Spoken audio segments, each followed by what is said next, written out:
The business edition of 21 Minutes with KKB is proudly brought to you by MTN Business Broadband.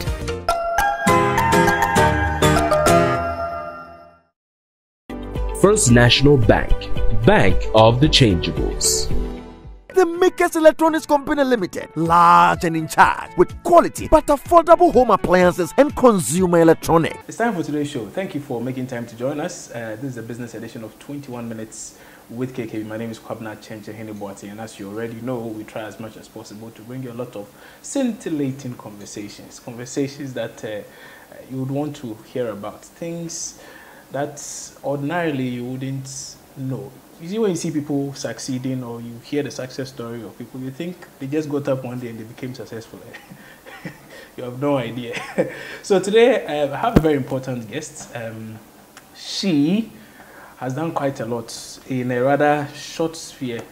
She's not too old, very young lady, but doing amazingly well, and is combining like 2,000 things at once. I don't know how she manages her time even, but of course, once we have that conversation with her, we'll get to know a lot more, particularly for those of you who are in the diaspora who like to watch this show a lot and who also want to invest in Ghana. I think you should grab a chair and take a few minutes and watch this interview, because her story, I'm sure, will teach you a lot. We'll be right back after these messages.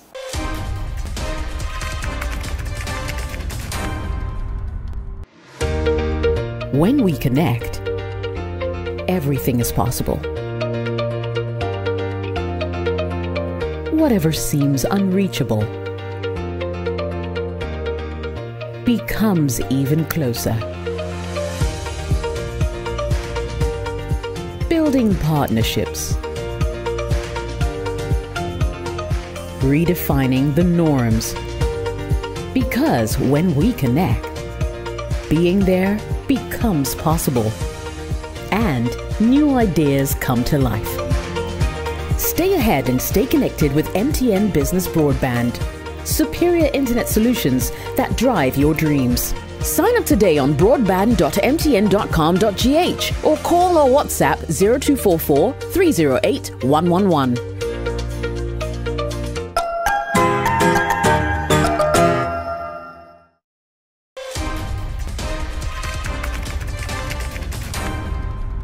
Thank you for staying with us. As you do know, the business edition of 21 Minutes with KKB is proudly brought to you by MTN Business, which is your partner for growth. At MTN, we keep telling you that, hey, what is it that you need? You're a micro, small scale, medium scale owner.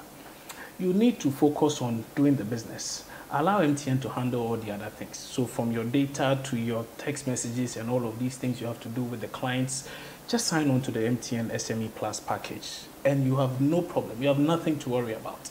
On Mondays, for instance, you'll get to enjoy free calls from MTN to MTN from 7 a.m. to 7 p.m. All you have to do is to dial *5060# today and get connected. Now, the SME Plus package, it's doing wonders for a lot of people. Call today 0244 308 111 for more information and stay connected everywhere you go.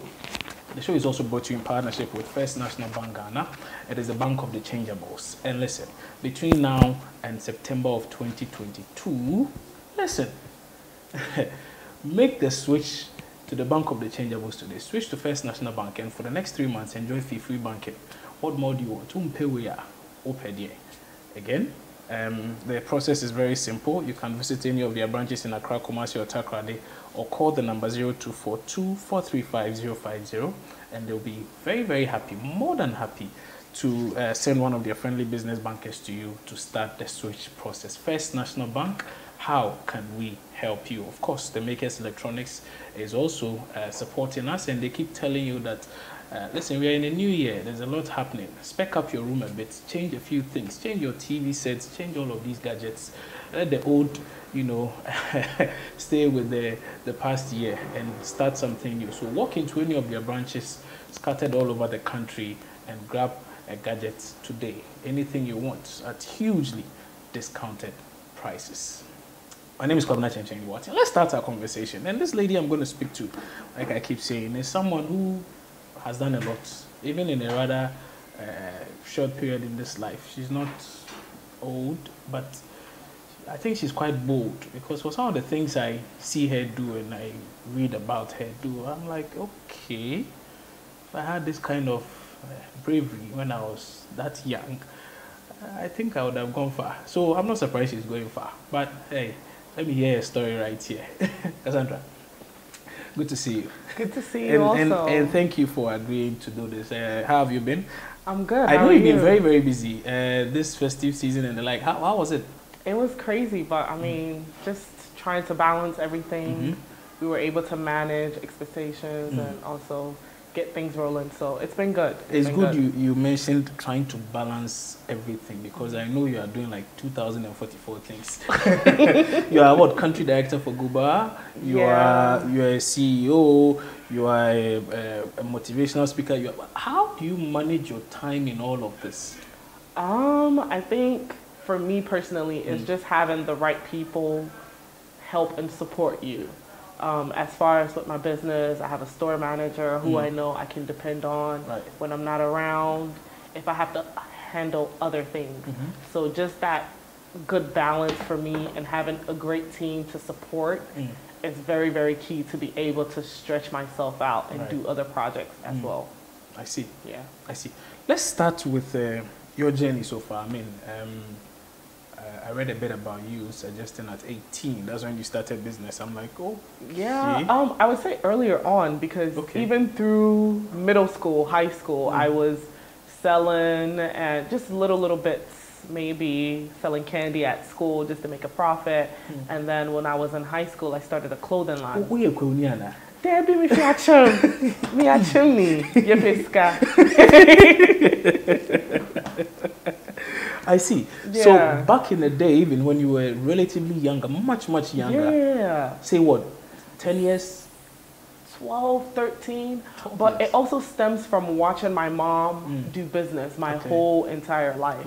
Like, my mom was an entrepreneur, and so was my dad. But my mom mostly, I grew up with her having a store in Jolu.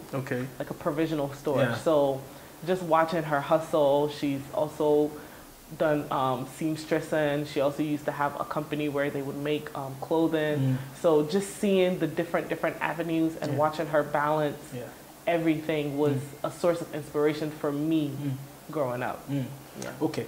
So did you even grow up in Ghana? Let me ask that. I did. I was born and raised in Ghana. I left Ghana when I was 6. 6 years? Yes. So I left Ghana when I was 6 to the States, and I stayed in the States until I was 24.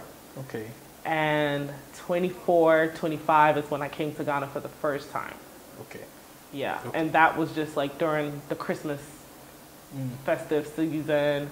I necessarily wasn't planning on living in Ghana or moving to Ghana. It was never an idea for me. Like, my whole life was in Atlanta.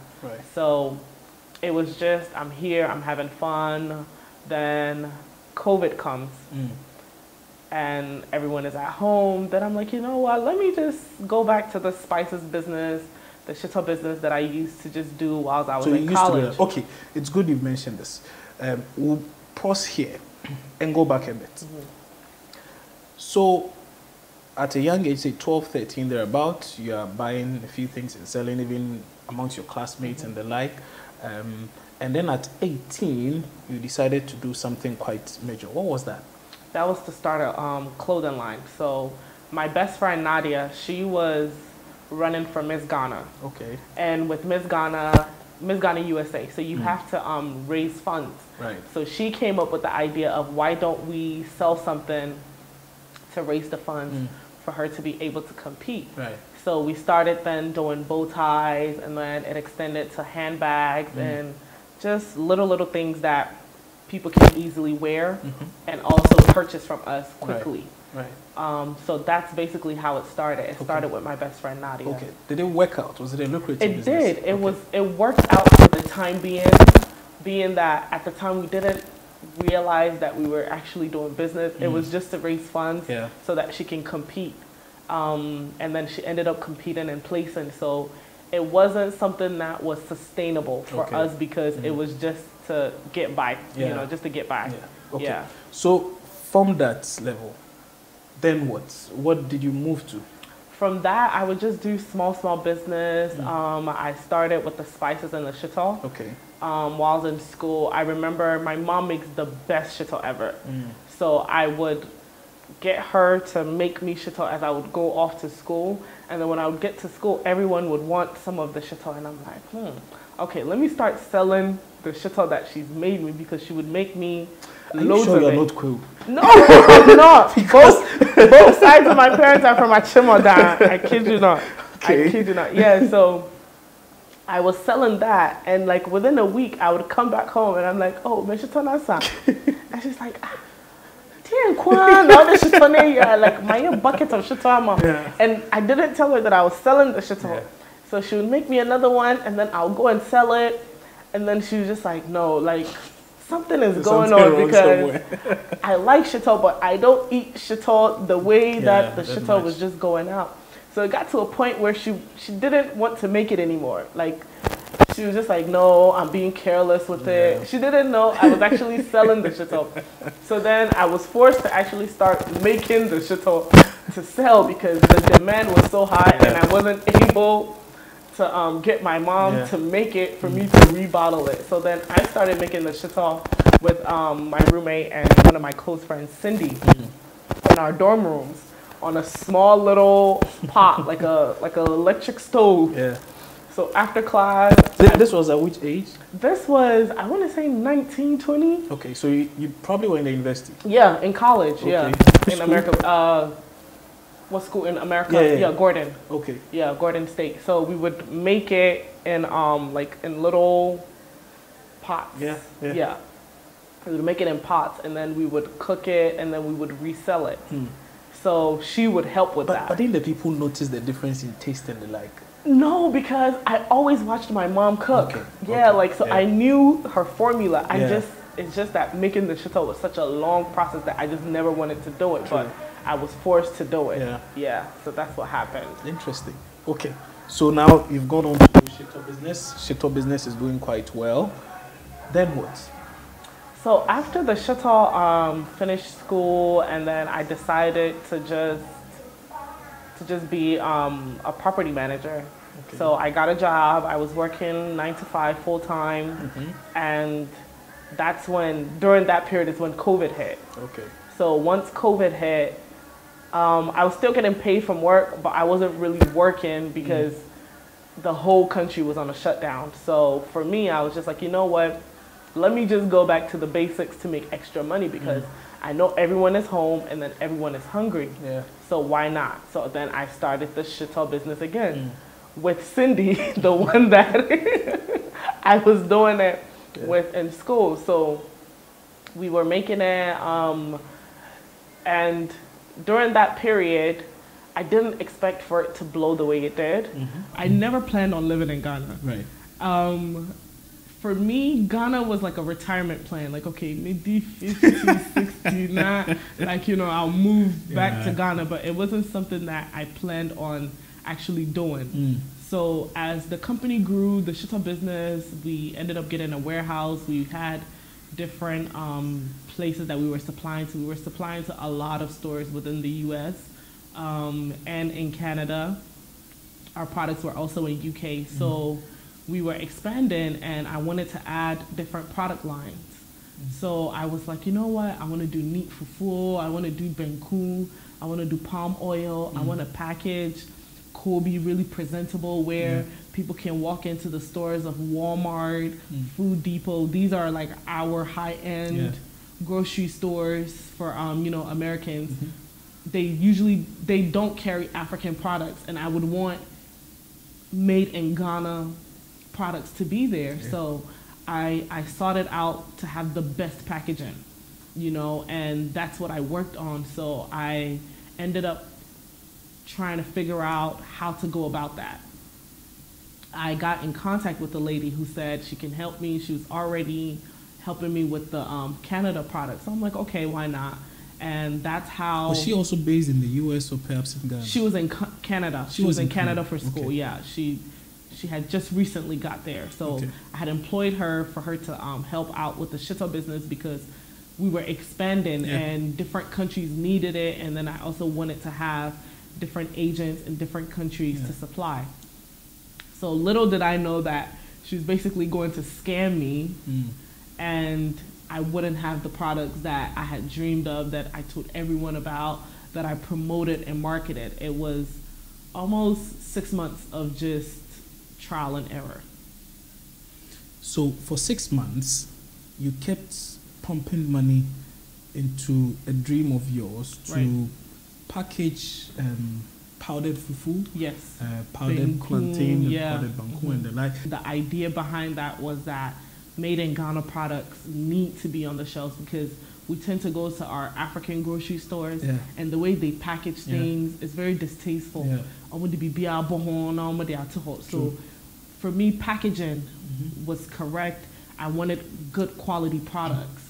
I wanted 100% made Ghanaian products, which in the US, for other companies, they didn't have 100% Ghanaian made products. It was made in America with so many products and chemicals, and not 100% organic. And that's one thing that I didn't want from my products per se. Okay.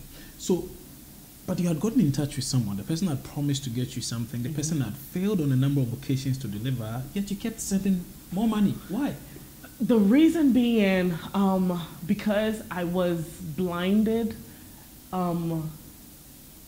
knowing that it wasn't her fault at the time, being that she was also in Canada, and I didn't know that she had cahooted with her family members. So initially, it's me thinking it's a company that's making this mistake. So in my head, she would tell me, "Oh, we won't work with company A anymore. Let's go to company B." Not knowing this is her uncles and aunties, and her mom was in it, or her father. So it's like she would give results as in, "Oh, this company A didn't do it well. So company B, dear, I know they'll do it well." Then company B fails, then company C. Oh, company C, they have to get it together. Then company C fails, and then company D, which was the fourth one. The fourth products were good.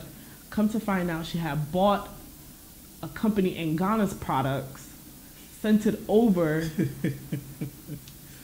because at the time she knew I was drifting off. Like I was just tired, I was gonna back out and just let it go. That was just to hook you.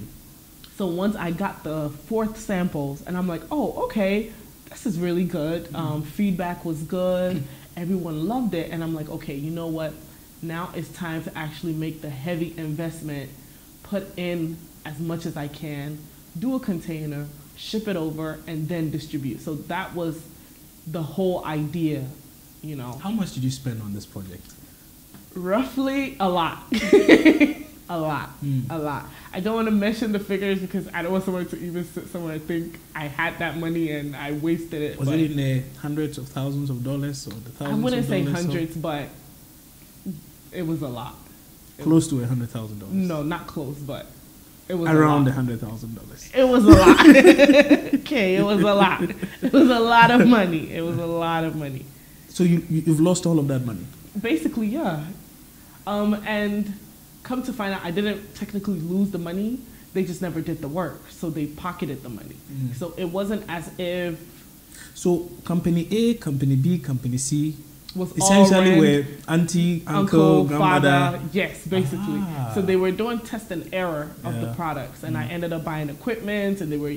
Oh, you actually even bought equipment? Yeah, because I wanted to. Like a processing plant. A processing plant, yeah. Like, so dehydrator, blenders, just the blend, like the whole food processing chain, you know, yeah. Where are those things now? Must have been devastating. It was. Really? It was extremely heartbreaking, because when you trust people and they let you down, it just makes your trust for others even worse, you know. And I'm very paranoid now, you know. I'm very, as Ghanaians would say, I read now because of that traumatic experience. But moving forward, I feel like that's what built my courage to start my store. There are a number of people in the diaspora who wish to invest in Ghana, but for reasons such as this, they're scared of doing that. they are not convinced enough that people won't run away with their monies and the like. Do you have a word for people like that?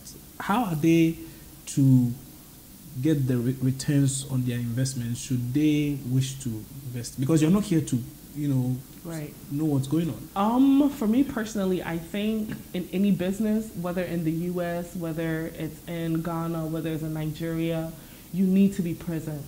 You need to physically be there. The same way you wouldn't invest your money in the U.S. without being present, do not invest your money in Ghana without physically being here. So if you know you can't physically be here, then don't do it. That would be my advice from my experience that I've been through, because when I was present here in Ghana building my shop, I saw the difference. I was able to see the pricing. No one sent me a receipt, a fake receipt. I was able to go day in, day out and handle my own affairs. But what if you are so busy with other things elsewhere? Then don't do it. Really? That would be my advice. Don't start a business where you cannot 100% dedicate your time to. I moved from Atlanta and moved to Ghana to open up my shop. Okay. So now let's take a look at this. So after going through such a traumatic experience, you decide you want to relocate to Ghana, or what? Yeah. So I came to Ghana. Is it that you came looking for the family of the lady? I did. So I came to Ghana actually looking for her and tracking down where my money was, because like I said, it was a lot of money and it's an investment. So I wanted to see where my money had went to, and I wanted to get answers. So after months of not being able to do that, I remember just sitting down and I'm like, okay, I'm here. I do have some money saved up. So what can I do? I can't just be in Ghana spending money, essentially not really being as productive as I was in Atlanta. So I sat down and I was like, you know what? I'm going to start a cold store. And like I said, growing up... Why a cold store, though? I was reading... I need to send you the book. It's like a business in Ghana, like 100 businesses in Ghana that are successful. So I was reading that. A friend sent me that. And just going through that, there were like boutiques and stuff like that. And none of that resonated with me. But the cold store did, because like I said, growing up, I saw my mom do a grocery store. So I was like, okay, so maybe I can do the groceries, then I can add something else, a twist to it, which would be the cold store aspect. And also, rather than just doing the normal groceries, why not do American groceries? Because I found it difficult finding things that I would eat on a norm in Ghana, as far as cereal, just the little snack things. So I was like, okay, for people like me who have also moved from the U.S. and the diaspora here, why not have something for them where they can easily grocery shop, and then also for the locals here who want to taste things from abroad, So that was what resonated with me. And I remember speaking to my mentor, Denta, about it. And she was like, yeah, sure, go ahead. It would be a good business. So I started researching more. I reached out to my friend Essie, and I was like, Essie, I'm looking for a store. And she's like, oh, you are? And I'm like, yeah. She's like, where do you want the store? And prior to that, the year that I came here, Christmas, I went to Medina Market, which is down the street, and I was like, I want a store in Medina Market. Just saying it out loud, because I saw the cash flow. I saw how hardworking the ladies were working. So I was just like, oh God, I want a store here. And she was like, well, I have a store by Medina Market. It's actually in Medina. And I'm like, oh really? She's like, yeah, but I don't think you would like it. And I'm like, send me pictures. And she did. And I was like, you know what? It's perfect. Whatever it is, I'll figure it out. Like, I want this. So blessings to Essie. She's the one that helped cultivate the dream, because without her having this space, I wouldn't be here today. Okay. Things you would ordinarily not find in a normal grocery shop. Right. So any American, or let's say, so is it just American products? American products for now. We do plan on extending to Ghanaian products we just want to stick with our status quo and also our market. No, because I was only thinking, I mean, if I'm Italian and I've come to Ghana and I want a place, yeah, there may be 1 or 2 Italian restaurants, but what if I want to do something home myself and I need you can still get it, because I mean, when I say American products, I mean goods from the U.S. So whether it be in Italian, Portuguese, Mexican, Spanish, we have all of that. We do have Alfredo, spaghetti, pasta. You realized there was an opportunity there. That's why you decided to go for that niche market. Is it a case that there are so many people here in Ghana from the diaspora? Yeah, of course. There's a lot of diasporans here, especially Americans. And they do find it difficult to get certain products. I know for me, one time I was craving Mexican food.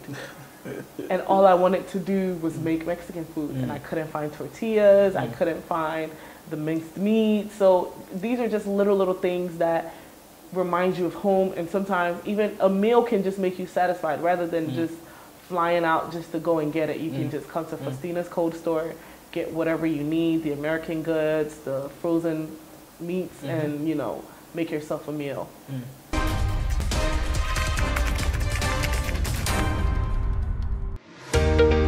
When we connect, everything is possible.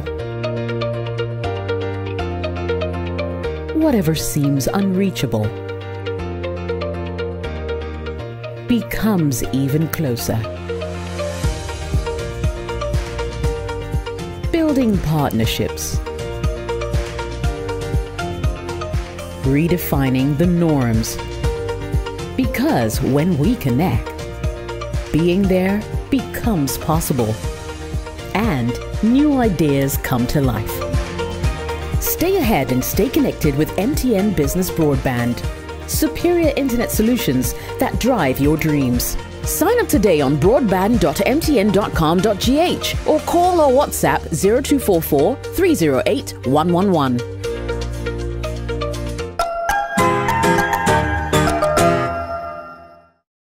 My son, there's more blessing in giving than receiving.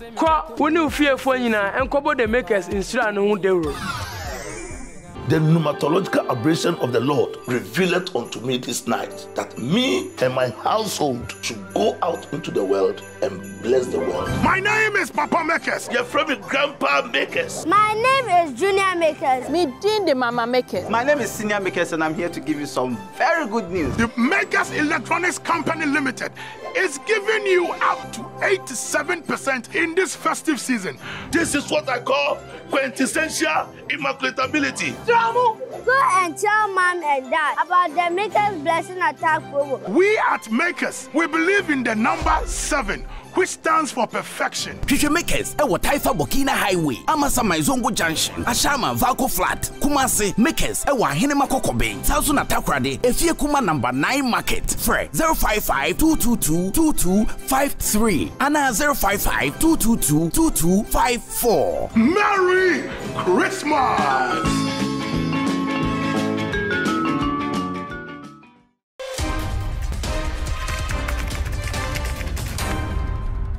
Now I want to find out how you manage your time. That's how I'm going to wrap up though. I know you're busy, but I just want to find out how you manage your time because you are doing a lot.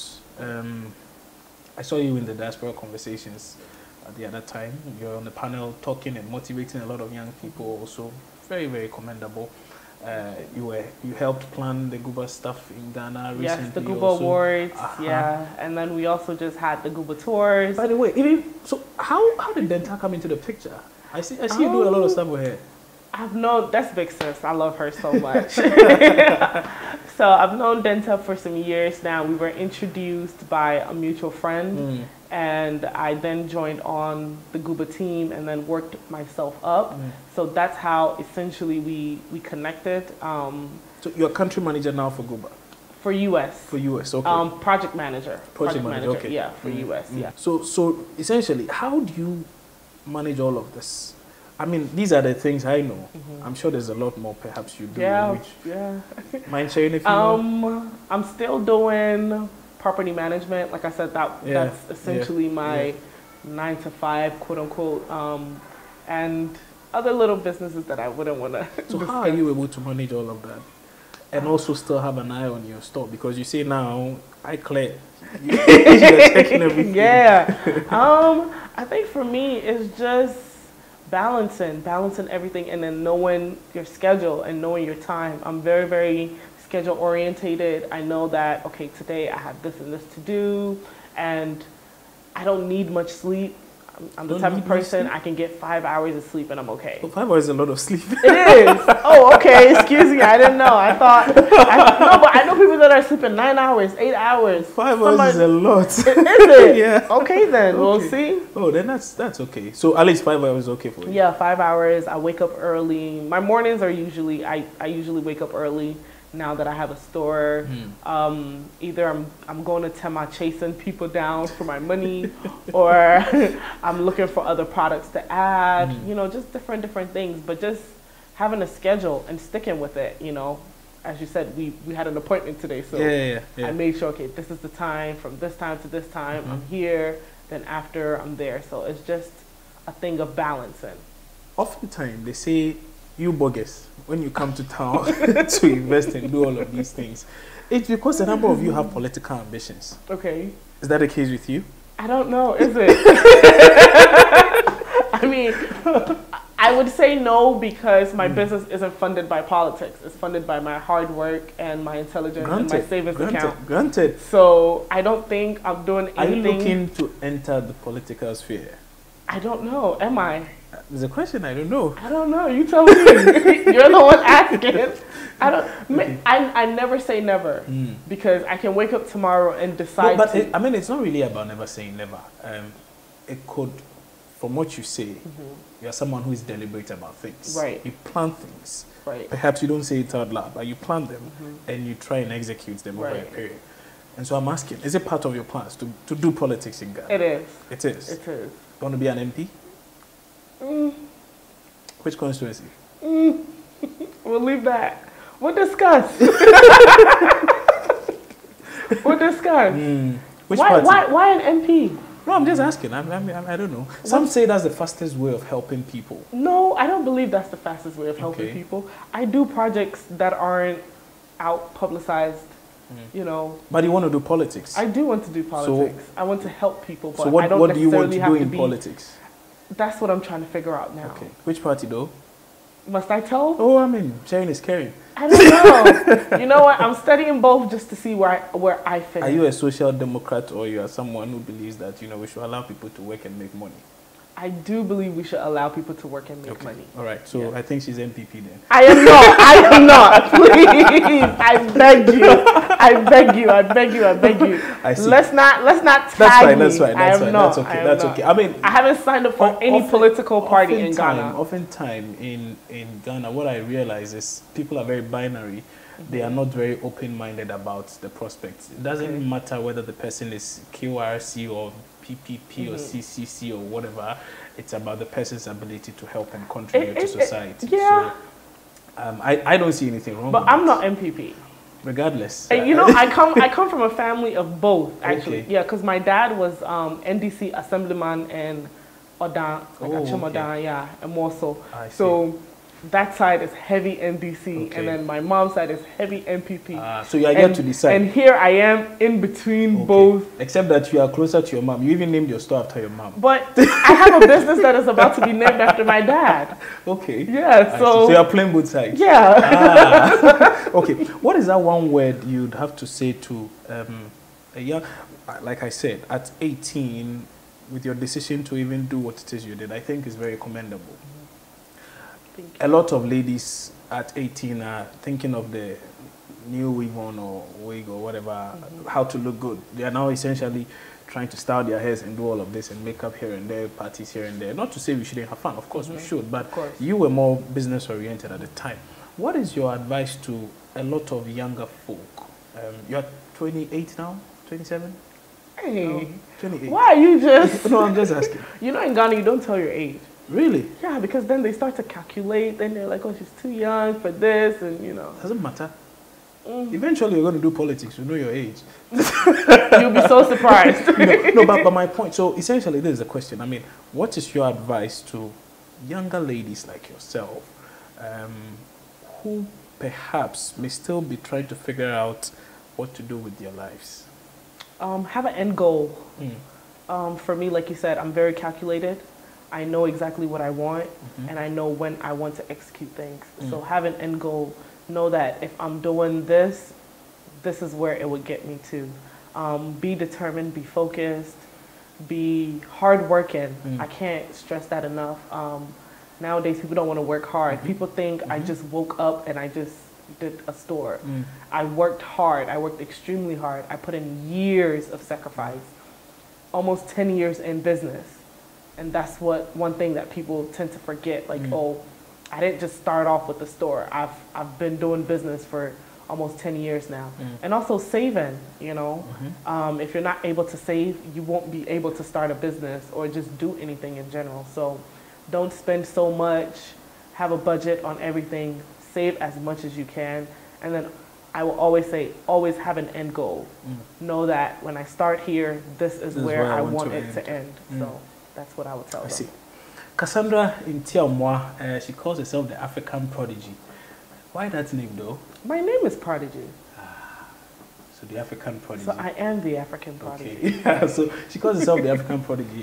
She's CEO for Faustina's Cold Store and Grocery. It's around Medina. If you haven't been to the place, I think you should. They have quite a number of things I think you would like, particularly if you are not Ghanaian. Maybe you are from Virginia, Massachusetts, Mississippi. Just pass by. They have quite a lot here for you. Just come in here and pick one or two things. Or you can even visit their Instagram page or send them a WhatsApp and the like. And they say they even do deliveries. And I'm sure you'd like it. I think her story is one that is motivating enough and suggests that it's possible. A lot of the time I see and hear a lot of ladies relying or trying to say, so me, I'm tired. As for now, I just need some man to take care of me. So Rachel Aji, please, it's possible. At 18, she started. Well, at 12 even. At 12, she started. And she's done this for quite a while. And she's making it. And I'm sure the future looks so bright, so exciting. A lot more is going to come from Cassandra. I almost called her Faustina. That's the MPP one, but it's okay. The show was proudly brought to you by MTN Business, your partner for growth, First National Bank. How can we help you? As well as the Makers Electronics. My name is Kwabena Kyenkyenhene Boateng. I'll see you soon, hopefully, with another guest you're expecting.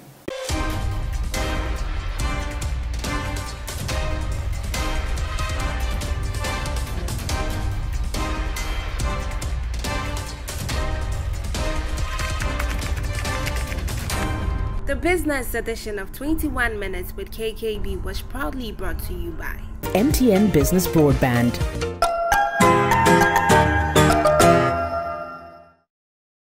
First National Bank, Bank of the Changeables. The Makers Electronics Company Limited, large and in charge with quality but affordable home appliances and consumer electronics.